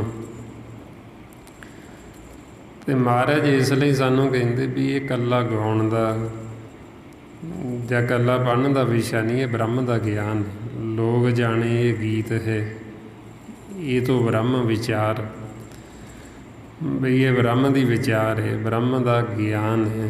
ਜਿਵੇਂ ਗੁਰੂ ਸਾਹਿਬ ਸਾਨੂੰ ਦੱਸਦੇ, ਉਹ ਇਹ ਬ੍ਰਹਮ ਦੀ ਕਹਾਣੀ ਕਰਦੇ, ਜਿਹਨੂੰ ਅਕਥ ਕਹਾਣੀ ਕਹਿੰਦੇ। ਜਿਹੜਾ ਧਿਆਨ ਦੇ ਨਾਲ ਸੁਣਦਾ ਅਤੇ ਸੁਣ ਕੇ ਮੰਨਦਾ, ਉਹ ਇਸ ਸੰਸਾਰ ਸਾਗਰ ਤੋਂ ਪਾਰ ਹੋ ਜਾਂਦਾ, ਉਹ ਇਹ ਅਗਨ ਤੋਂ ਬਚ ਜਾਂਦਾ। ਮਹਾਰਾਜ ਕਹਿੰਦੇ ਜਾਂ ਨਾਨਕ ਬੋਲੇ ਬ੍ਰਹਮ ਵਿਚਾਰ, ਜੋ ਸੁਣੇ ਕਮਾਵੇ ਸੋ ਧਰੇ ਪਾਰ। ਜਿਹੜਾ ਇਸ ਕਹਾਣੀ ਨੂੰ ਸੁਣਦਾ ਧਿਆਨ ਦੇ ਨਾਲ ਅਤੇ ਸੁਣ ਕੇ ਮੰਨ ਲੈਂਦਾ, ਉਹਦਾ ਪਾਰ ਤਾਰਾ ਹੋ ਜਾਂਦਾ। ਹੁਣ ਸਾਰੀ ਜਿਹੜੀ ਗੱਲ ਸਾਡੇ ਮੰਨਣ 'ਤੇ ਮਨਸਰ ਵੀ ਸਾਡਾ ਮਨ ਕਿੰਨਾ ਕੁ ਮੰਨਦਾ। ਅਤੇ ਆਪਾਂ ਨੂੰ ਕਹਿੰਦੇ ਵੀ ਜੋ ਗੁਰਬਾਣੀ ਗੁਰੂ ਸਾਨੂੰ ਕਹਿ ਰਹੇ, ਇਹਨੂੰ ਸਤ ਸਤ ਕਰਕੇ ਮੰਨੋ। ਸਤਿਗੁਰ ਕੀ ਬਾਣੀ ਸਤ ਸਤ ਕਰ ਜਾਣੋ, ਗੁਰ ਸਿੱਖੋ ਹਰ ਕਰਤਾ ਆਪ ਮੋਹੋਂ ਕਢਾਈ। ਕਰਤਾ ਪੁਰਖ ਗੁਰਮੁਖਾਂ ਦੇ ਮੁਖ ਰਾਹੀਂ ਆਪ ਬੋਲਦਾ, ਆਪ ਬਚਨ ਉਹਨਾਂ ਦੇ ਮੁਖ ਰਾਹੀਂ ਕਢਾਉਂਦਾ। ਅਤੇ ਇਸ ਕਰਕੇ ਮਹਾਰਾਜ ਕਹਿੰਦੇ ਉਹਨਾਂ ਬਚਨਾਂ ਨੂੰ ਸਤ ਸਤ ਕਰਕੇ ਮੰਨੋ। ਜੇ ਅਸੀਂ ਮੰਨਾਂਗੇ ਕਿ ਅਸੀਂ ਇਹ ਅਗਨ ਤੋਂ ਬਚ ਜਾਵਾਂਗੇ। ਜੇ ਅਸੀਂ ਨਹੀਂ ਮੰਨਾਂਗੇ ਤੇ ਫਿਰ ਅਸੀਂ ਸੜਦੇ ਰਵਾਂਗੇ, ਜਲਦੇ ਰਵਾਂਗੇ। ਇਸ ਵਾਸਤੇ ਫਿਰ ਇਹ ਗਿਆਨ ਜਿਹੜਾ ਬ੍ਰਹਮ ਦਾ, ਇਹ ਸਾਡੇ ਸਾਰਿਆਂ ਵਾਸਤੇ ਬਹੁਤ ਜ਼ਰੂਰੀ ਲੈਣਾ। ਜਿਵੇਂ ਆਪਾਂ ਸੰਸਾਰ ਦੀ ਪੜ੍ਹਾਈ ਬੱਚਿਆਂ ਨੂੰ ਕਰਾਉਂਦੇ ਤੇ ਸਮਝਦੇ ਹਾਂ ਜ਼ਰੂਰੀ ਆ ਵੀ ਪੜ੍ਹ ਲਿਖ ਜਾਣਗੇ ਅਤੇ ਚੰਗਾ ਕੰਮ ਕਾਰ ਕਰ ਲੈਣਗੇ, ਨੌਕਰੀ ਕਰ ਲੈਣਗੇ, ਉਹਨਾਂ ਦਾ ਜੀਵਨ ਥੋੜ੍ਹਾ ਸੁਖੀ ਰਹੇਗਾ, ਸੌਖੇ ਰਹਿਣਗੇ। ਅਤੇ ਇਸੇ ਤਰ੍ਹਾਂ ਹੀ ਜੇ ਅਸੀਂ ਇਹ ਸਮਝੀਏ ਵੀ ਇਹ ਜੋ ਬ੍ਰਹਮ ਵਿਦਿਆ, ਬ੍ਰਹਮ ਦਾ ਗਿਆਨ ਹੈ, ਜੇ ਅਸੀਂ ਪਹਿਲਾਂ ਲਈਏ ਅਤੇ ਅਸੀਂ ਆਪ ਸੁਖੀ ਹੋਈਏ ਅਤੇ ਫਿਰ ਅਸੀਂ ਅੱਗੇ ਬੱਚਿਆਂ ਨੂੰ ਦਵਾਈਏ, ਉਹਨਾਂ ਨੂੰ ਵੀ ਦਈਏ, ਤਾਂ ਕਿ ਉਹਨਾਂ ਦਾ ਆਉਣ ਵਾਲਾ ਸਮਾਂ ਜਿਹੜਾ ਉਹਨਾਂ ਦਾ ਭਵਿੱਖ ਚੰਗਾ ਹੋਏਗਾ, ਉਹਨਾਂ ਦੇ ਮਨਾਂ ਨੂੰ ਸ਼ਾਂਤੀ ਹੋਏਗੀ। ਜੇ ਹੁਣ ਅਸੀਂ ਸਿਰਫ ਇੱਕ ਹੀ ਵਿੱਦਿਆ ਲੈ ਕੇ ਚੱਲਾਂਗੇ, ਜਿਵੇਂ ਸੰਸਾਰ ਇੱਕ ਨੂੰ ਹੀ ਸੰਸਾਰ ਨੂੰ ਲੈ ਕੇ ਚੱਲਿਆ ਹੋਇਆ, ਹੁਣ ਅਸੀਂ ਇਹ ਬ੍ਰਹਮ ਵਿੱਦਿਆ ਨੂੰ ਛੱਡ ਦਿੱਤਾ। ਜੇ ਅਸੀਂ ਇਹ ਵਿੱਦਿਆ ਨੂੰ ਛੱਡ ਦਿੱਤਾ ਅਤੇ ਅਸੀਂ ਅੱਗੇ ਜਾ ਕੇ ਦੁਖੀ ਬਹੁਤ ਹੋਵਾਂਗੇ। ਉਹ ਆਪਾਂ ਦੇਖ ਹੀ ਰਹੇ ਹੁਣ ਆਉਣ ਵਾਲਾ ਸਮਾਂ, ਬੱਚੇ ਨੇ ਜਿਹੜੇ ਗਾਂਹ ਦੀ ਗਾਂਹ, ਜੇ ਉਹ ਇਹ ਗਿਆਨ ਨਹੀਂ ਲੈਣਗੇ, ਉਹ ਸਤ ਸੰਗਤ ਨਹੀਂ ਕਰਨਗੇ, ਉਹਨਾਂ ਦਾ ਆਉਣ ਵਾਲਾ ਸਮਾਂ ਭਵਿੱਖ ਜਿਹੜਾ ਉਹ ਕੋਈ ਬਹੁਤ ਵਧੀਆ ਨਹੀਂ ਹੋਏਗਾ। ਆਪਾਂ ਆਖੀਏ ਵੀ ਉਹਨਾਂ ਨੂੰ ਸ਼ਾਂਤੀ ਹੋਏਗੀ, ਉਹਨਾਂ ਨੂੰ ਸ਼ਾਂਤੀ ਨਹੀਂ ਹੋਏਗੀ, ਉਹ ਦੁਖੀ ਬਹੁਤ ਹੋਣਗੇ, ਉਹ ਦੁਰਮਤ ਦੀ ਅਗਨ 'ਚ ਜਲਣਗੇ। ਅਤੇ ਜਿਹੜਾ ਆਪ ਜਲ ਰਿਹਾ ਦੁਰਮਤ ਦੀ ਅਗਨ ਦੇ ਵਿੱਚ, ਉਹ ਤੋਂ ਅਸੀਂ ਸੁੱਖ ਦੀ ਆਸ ਕਿਵੇਂ ਰੱਖਾਂਗੇ? ਜਿਹੜਾ ਆਪ ਦੁਖੀ ਹੈ, ਆਪਾਂ ਆਖੀਏ ਵੀ ਉਹ ਸਾਨੂੰ ਸੁੱਖ ਦੇਣਗੇ, ਸੁੱਖ ਤਾਂ ਉਹ ਤਾਂ ਦੇਣਗੇ ਜੇ ਉਹ ਆਪ ਸੁਖੀ ਹੋਣਗੇ। ਜਿਹੜਾ ਆਪ ਹੀ ਦੁਖੀ ਹੈ ਉਹ ਕਿਵੇਂ ਸੁੱਖ ਦੇਵੇਗਾ? ਇਸ ਵਾਸਤੇ ਫਿਰ ਸਤਿਗੁਰੂ ਸਾਨੂੰ ਜੋ ਇਹ ਸਾਡੇ ਜੀਵਨ ਦੀ ਜਾਚ ਸਿਖਾਉਂਦੇ, ਸਾਨੂੰ ਇਹ ਗਿਆਨ ਦਿੰਦੇ, ਇਹ ਕੋਈ ਮਾਮੂਲੀ ਗਿਆਨ ਨਹੀਂ ਹੈ। ਇਹ ਗਿਆਨ ਬੜਾ ਕੀਮਤੀ ਅਤੇ ਬੜਾ ਵਡਮੁੱਲਾ ਹੈ, ਇਹਦੀ ਕੋਈ ਕੀਮਤ ਨਹੀਂ ਦਿੱਤੀ ਜਾ ਸਕਦੀ। ਜਿਵੇਂ ਸੰਸਾਰੀ ਪੜ੍ਹਾਈ ਦੀ ਤਾਂ ਆਪਾਂ ਕੀਮਤ ਰੱਖ ਲੈਂਦੇ ਹਾਂ, ਦੇ ਦਿੰਦੇ ਹਾਂ ਵੀ ਸਾਲ ਦੇ ਇੰਨੇ ਪੈਸੇ ਲੱਗਣਗੇ ਜੀ, ਕੀਮਤ ਹੈ ਉਹਦੀ। ਇਹ ਜੋ ਬ੍ਰਹਮ ਦੀ ਵਿੱਦਿਆ, ਇਹਦੀ ਕੋਈ ਕੀਮਤ ਨਹੀਂ ਦਿੱਤੀ ਨਹੀਂ ਜਾ ਸਕਦੀ, ਜਾਣੀ ਨਹੀਂ ਜਾ ਸਕਦੀ। ਤਾਂ ਫਿਰ ਆਪਾਂ ਨੂੰ ਸਤਿਗੁਰੂ ਕਹਿੰਦੇ ਵੀ ਇਹ ਗਿਆਨ ਬੜਾ ਵਡਮੁੱਲਾ, ਕੀਮਤੀ, ਅਮੁੱਲ ਹੈ, ਵੀ ਜਿਹਦਾ ਕੋਈ ਮੁੱਲ ਨਹੀਂ ਦਿੱਤਾ ਜਾ ਸਕਦਾ। ਅਤੇ ਆਪਣੇ 'ਤੇ ਕਿੱਡਾ ਵੱਡਾ ਪਰਉਪਕਾਰ ਕੀਤਾ ਗੁਰੂ ਸਾਹਿਬਾਨਾਂ ਨੇ, ਭਗਤਾਂ ਨੇ ਆਪਾਂ ਨੂੰ ਕਿੱਡਾ ਵੱਡਾ ਖਜ਼ਾਨਾ ਦਿੱਤਾ, ਵੀ ਤਾਂ ਕਿ ਅਸੀਂ ਕਿਸੇ ਪਾਸੇ ਹੋਰ ਨਾ ਭਟਕਦੇ ਫਿਰੀਏ, ਵੀ ਅਸੀਂ ਗੁਰਬਾਣੀ ਗੁਰੂ ਨੂੰ ਪੜ੍ਹੀਏ, ਪੜ੍ਹ ਕੇ ਵਿਚਾਰੀਏ, ਅਤੇ ਅਸੀਂ ਮਾਲਕ ਨਾਲ ਮਿਲਾਪ ਕਰ ਲਈਏ ਅਤੇ ਸਾਡਾ ਜੀਵਨ ਸਫਲ ਹੋ ਜਾਵੇ, ਅਸੀਂ ਸਦਾ ਵਾਸਤੇ ਅਮਰ ਹੋ ਜਾਈਏ। ਪਰ ਜੋ ਸਾਨੂੰ ਗੁਰੂ ਸਾਹਿਬਾਨਾਂ ਨੇ ਸਮਝਾਇਆ ਉਹ ਅਸੀਂ ਸਮਝਿਆ, ਨਾ ਸਮਝਣ ਕਰਕੇ ਅਸੀਂ ਆਪ ਕਰਮ ਦੇ ਨਾਲ ਜੁੜੇ ਸੀ, ਅਸੀਂ ਮਾਇਆ ਨਾਲ ਜੁੜੇ ਸੀ, ਅਸੀਂ ਗੁਰਬਾਣੀ ਨੂੰ ਵੀ ਮਾਇਆ ਨਾਲ ਜੋੜ ਲਿਆ, ਆਪਦੇ ਕੰਮਾਂ ਕਾਰਾਂ ਨਾਲ ਜੋੜ ਲਿਆ। ਬਈ ਕੋਈ ਕੰਮ ਕਾਰ ਸ਼ੁਰੂ ਕਰਨਾ ਹੈ ਅਤੇ ਹੁਕਮ ਲੈ ਲਓ ਜੀ, ਕੀ ਹੁਕਮ ਕਰਦੇ, ਸਾਡੇ ਕੰਮ 'ਚ ਕੋਈ ਰੁਕਾਵਟ ਨਾ ਪਵੇ, ਕੋਈ ਵਿਘਨ ਨਾ ਪਵੇ ਤਾਂ ਕਰਾ ਲਓ। ਪਰ ਜੋ ਗੁਰਬਾਣੀ ਗੁਰੂ ਕਹਿ ਰਹੇ ਸੀ, ਜੋ ਸਾਨੂੰ ਸਮਝਾ ਰਹੇ ਸੀ, ਉਹ ਅਸੀਂ ਸਮਝਿਆ ਨਹੀਂ। ਤੇਰੇ ਉਹ ਨਾ ਸਮਝਣ ਕਰਕੇ ਹੀ ਅਸੀਂ ਦੁਖੀ ਹਾਂ, ਨਾ ਸਮਝਣ ਕਰਕੇ ਹੀ ਸਾਡੇ ਮਨ ਅਸ਼ਾਂਤ ਨੇ, ਤਾਂਹੀਓ ਅਸੀਂ ਇਹ ਦੁਰਮਤ ਦੀ ਅਗਨ ਦੇ ਵਿੱਚ ਜਲ ਰਹੇ ਹਾਂ। ਜੇ ਅਸੀਂ ਇਹ ਗਿਆਨ ਨੂੰ ਸਮਝ ਲਈਏ ਅਤੇ ਫਿਰ ਅਸੀਂ ਦੁਖੀ ਨਹੀਂ ਹੋਵਾਂਗੇ, ਕਿਉਂਕਿ ਸੰਸਾਰ ਦੇ ਵਿੱਚ ਕੋਈ ਐਸੀ ਚੀਜ਼ ਹੀ ਨਹੀਂ ਜਿਹੜੀ ਸਾਨੂੰ ਦੁਖੀ ਕਰ ਸਕੇ। ਦੁੱਖ ਦਾ ਕਾਰਨ ਸਾਡੀ ਅਗਿਆਨਤਾ ਹੈ, ਸਾਡੀ ਆਪਣੀ ਮੱਤ, ਸਾਡੀ ਸੋਚ, ਇਹ ਸਾਡੇ ਲਈ ਦੁੱਖ ਦਾ ਕਾਰਨ ਬਣੀ ਹੋਈ ਹੈ। ਤਾਂਹੀਓ ਫਿਰ ਆਪਾਂ ਜਦੋਂ ਹੁਣ ਸਤ ਸੰਗਤ ਦੇ ਵਿੱਚ ਆਉਂਦੇ ਹਾਂ, ਇੱਥੇ ਆਪਾਂ ਆਉਂਦੇ ਹਾਂ ਗੁਰੂ ਦੀ ਮੱਤ ਲੈਣ ਵਾਸਤੇ, ਬ੍ਰਹਮ ਦਾ ਗਿਆਨ ਲੈਣ ਵਾਸਤੇ। ਅਤੇ ਇਹ ਗਿਆਨ ਲੈਣ ਲਈ ਸਭ ਤੋਂ ਵੱਡੀ ਜਿਹੜੀ ਰੁਕਾਵਟ ਹੈ ਉਹ ਹੈ ਸਾਡੀ ਆਪਣੀ ਸਿਆਣਪ, ਸਾਡੀ ਸੋਚ, ਸਾਡੀ ਮੱਤ। ਤੇ ਮਹਾਰਾਜ ਕਹਿੰਦੇ ਵੀ ਪਹਿਲਾਂ ਇਹਨੂੰ ਛੱਡੋ। ਜੇ ਤੁਸੀਂ ਬ੍ਰਹਮ ਦਾ ਗਿਆਨ ਲੈਣਾ, ਗੁਰੂ ਦੀ ਮੱਤ ਲੈਣੀ, ਤੇ ਤੁਸੀਂ ਇਹ ਪਹਿਲਾਂ ਆਪਦੀ ਮੱਤ ਨੂੰ ਛੱਡੋ। ਤੇ ਨਾਲ ਹੀ ਇਹ ਵੀ ਦੱਸ ਦਿੱਤਾ ਵੀ ਛੱਡਣੀ ਇਹ ਔਖੀ ਹੈ, ਕਠਿਨ ਹੈ, ਆਪਦੀ ਮੱਤ ਹੀ ਛੱਡਣੀ ਔਖੀ।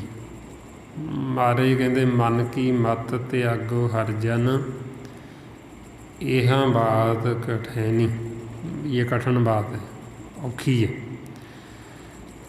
ਕਾਹਦੋਂ ਔਖੀ? ਕਿਉਂਕਿ ਅਸੀਂ ਇਹਨੂੰ ਦ੍ਰਿੜ ਬਹੁਤ ਕਰ ਲਿਆ। ਅਸੀਂ ਆਪਦੀ ਮੱਤ ਦੁਆਰਾ ਹੀ ਚੱਲਦੇ ਹਾਂ ਸੰਸਾਰ ਦੇ ਵਿੱਚ, ਆਪਦੀ ਸਿਆਣਪ ਦੁਆਰਾ, ਤਾਂ ਕਰਕੇ ਅਸੀਂ ਦੁਖੀ ਹਾਂ। ਹੁਣ ਮਹਾਰਾਜ ਕਹਿੰਦੇ ਵੀ ਇਹਨੂੰ ਛੱਡੋ ਸਿਆਣਪ ਨੂੰ ਆਪਦੀ, ਅਤੇ ਨਾਲ ਹੀ ਕਹਿੰਦੇ ਔਖੀ ਛੱਡਣੀ, ਕਿਉਂਕਿ ਦ੍ਰਿੜ ਹੋ ਗਈ, ਸਾਨੂੰ ਪਰਪਾਕੀ ਇੰਨੀ ਹੋ ਗਈ। ਫਿਰ ਆਪਾਂ ਜਦੋਂ ਭੇਦ ਆ ਜਾਂਦਾ ਆਪਾਂ ਨੂੰ ਵੀ ਸਾਡੀ ਮੱਤ ਤਾਂ ਸਾਨੂੰ ਦੁਖੀ ਹੀ ਕਰਦੀ ਹੈ, ਵੀ ਅਸੀਂ ਦੁਖੀ ਹਾਂ, ਵੀ ਅਸੀਂ ਤਾਂ ਚਾਹੁੰਦੇ ਹਾਂ ਗੁਰੂ ਦੀ ਮੱਤ ਲੈਣੀ, ਵੀ ਸਾਡਾ ਜਿਹੜਾ ਗੁਰੂ ਦੀ ਮੱਤ ਤੋਂ ਬਿਨਾਂ ਆਧਾਰ ਨਹੀਂ ਹੋਣਾ, ਅਸੀਂ ਮੁਕਤ ਨਹੀਂ ਹੋ ਸਕਦੇ। ਇਸ ਲਈ ਆਪਾਂ ਫਿਰ ਬੇਨਤੀ ਕਰਦੇ ਵੀ ਤੁਸੀਂ ਸਾਡੇ 'ਤੇ ਕਿਰਪਾ ਕਰੋ, ਸਾਨੂੰ ਦੱਸੋ ਵੀ ਇਹ ਸਾਡੀ ਮੱਤ ਛੱਡੀ ਕਿਵੇਂ ਜਾਵੇ। ਫਿਰ ਆਪਾਂ ਨੂੰ ਕਹਿੰਦੇ ਵੀ ਤੁਹਾਨੂੰ ਸਾਡਾ ਇੱਕ ਬਚਨ ਮੰਨਣਾ ਪਏਗਾ। ਆਪਾਂ ਪੁੱਛਦੇ ਸਤਿਗੁਰਾਂ ਤੋਂ ਵੀ ਕੀ ਬਚਨ ਹੈ, ਦੱਸੋ। ਉਹ ਕਹਿੰਦੇ ਬਚਨ ਇਹ ਹੈ ਵੀ ਤੁਹਾਨੂੰ ਸਿਮਰਨ ਕਰਨਾ ਪਏਗਾ। ਆਪਾਂ ਪੁੱਛਦੇ ਵੀ ਕਿੰਨਾ ਕੁ ਸਮਾਂ ਕਰਾਂਗੇ ਜੀ, ਕਿੰਨਾ ਸਮਾਂ ਸਵੇਰੇ ਕਰੀਏ, ਕਿੰਨਾ ਸਮਾਂ ਸ਼ਾਮ ਨੂੰ ਕਰੀਏ, ਸਾਨੂੰ ਟਾਈਮ ਵੀ ਦੱਸ ਦਿਓ। ਅਤੇ ਮਹਾਰਾਜ ਕਹਿੰਦੇ ਆਨ ਦਿਨ ਕਰਨਾ ਪਏਗਾ। ਆਨ ਦਿਨ ਦਾ ਭਾਵ ਹੁੰਦਾ ਦਿਨ ਰਾਤ ਲਗਾਤਾਰ ਦ੍ਰਿੜ ਕਰਨਾ ਪੈਣਾ। ਜਦੋਂ ਅਸੀਂ ਆਨ ਦਿਨ ਸਿਮਰਨ ਕਰਾਂਗੇ ਲਗਾਤਾਰ, ਫਿਰ ਕਹਿੰਦੇ ਸਾਡੀ ਮੱਤ ਹੀ ਖਤਮ ਹੋਣੀ, ਫਿਰ ਸਾਨੂੰ ਗੁਰੂ ਅਤੇ ਸਤਿਗੁਰੂ ਦੀ ਮੱਤ ਆਉਣੀ, ਫਿਰ ਸਾਨੂੰ ਇਹ ਬ੍ਰਹਮ ਦਾ ਗਿਆਨ ਹੋਣਾ। ਮਹਾਰਾਜ ਕਹਿੰਦੇ ਮਨ ਕੀ ਮੱਤ ਤਿਆਗੋ ਹਰਿ ਜਨ, ਇਹਾਂ ਬਾਤ ਕਠਿਨੀ, ਆਨ ਦਿਨ ਹਰਿ ਹਰਿ ਨਾਮ ਧਿਆਵੋ, ਔਰ ਸਤਿਗੁਰ ਕੀ ਮੱਤ ਲੈਣੀ। ਵੀ ਅਸੀਂ ਆਏ ਹਾਂ ਬ੍ਰਹਮ ਦਾ ਗਿਆਨ ਲੈਣ ਵਾਸਤੇ, ਗੁਰੂ ਦੀ ਮੱਤ ਲੈਣ ਵਾਸਤੇ। ਇਹ ਮਹਾਰਾਜ ਨੇ ਸਾਨੂੰ ਦੱਸਤਾ ਵੀ ਪਹਿਲਾਂ ਸਿਮਰਨ ਕਰੋ, ਆਪਦੀ ਮੱਤ ਖਤਮ ਕਰੋ, ਫਿਰ ਸਾਨੂੰ ਇਹ ਗੁਰੂ ਅਤੇ ਸਤਿਗੁਰ ਦੀ ਮੱਤ ਆਈ। ਹੁਣ ਹੀ ਸਾਡੇ 'ਤੇ ਮੰਨਣ 'ਤੇ, ਜੇ ਤਾਂ ਹੁਣ ਅਸੀਂ ਵਾਕਈ ਹੀ ਚਾਹੁੰਦੇ ਵੀ ਸਾਨੂੰ ਗੁਰੂ ਦੀ ਮੱਤ ਚਾਹੀਦੀ ਹੈ, ਸਾਨੂੰ ਇਹ ਗਿਆਨ ਚਾਹੀਦਾ ਹੈ, ਇਹ ਤੋਂ ਬਿਨਾਂ ਸਾਡਾ ਗੁਜ਼ਾਰਾ ਨਹੀਂ ਹੈ, ਫਿਰ ਤਾਂ ਅਸੀਂ ਸਿਮਰਨ ਕਰਾਂਗੇ ਆਪਦੀ ਮੱਤ ਨੂੰ ਛੱਡਣ ਵਾਸਤੇ। ਜੇ ਸਾਨੂੰ ਲੱਗੇਗਾ ਵੀ ਨਹੀਂ ਜੀ ਅਸੀਂ ਤਾਂ ਬਹੁਤ ਸਿਆਣੇ, ਫਿਰ ਅਸੀਂ ਸਿਮਰਨ ਨਹੀਂ ਕਰਾਂਗੇ, ਫਿਰ ਅਸੀਂ ਆਪਦੀ ਮੱਤ ਛੱਡਾਂਗੇ ਨਹੀਂ, ਫਿਰ ਅਸੀਂ ਉਹਨੂੰ ਹੋਰ ਦ੍ਰਿੜ ਕੀਤੀ ਜਾਵਾਂਗੇ। ਆਪਣੀ ਮੱਤ ਨੂੰ ਫਿਰ ਅਸੀਂ ਹੋਰ ਪਰਪੱਕ, ਹੋਰ ਪੱਕਾ ਕੀਤੀ ਜਾਵਾਂਗੇ, ਅਤੇ ਉਹ ਸਾਡੀ ਮੱਤ ਪੱਕੀ ਹੋਈ ਹੋਈ ਹੀ ਸਾਨੂੰ ਭਰਮ ਦੇ ਵਿੱਚ ਰੱਖਦੀ।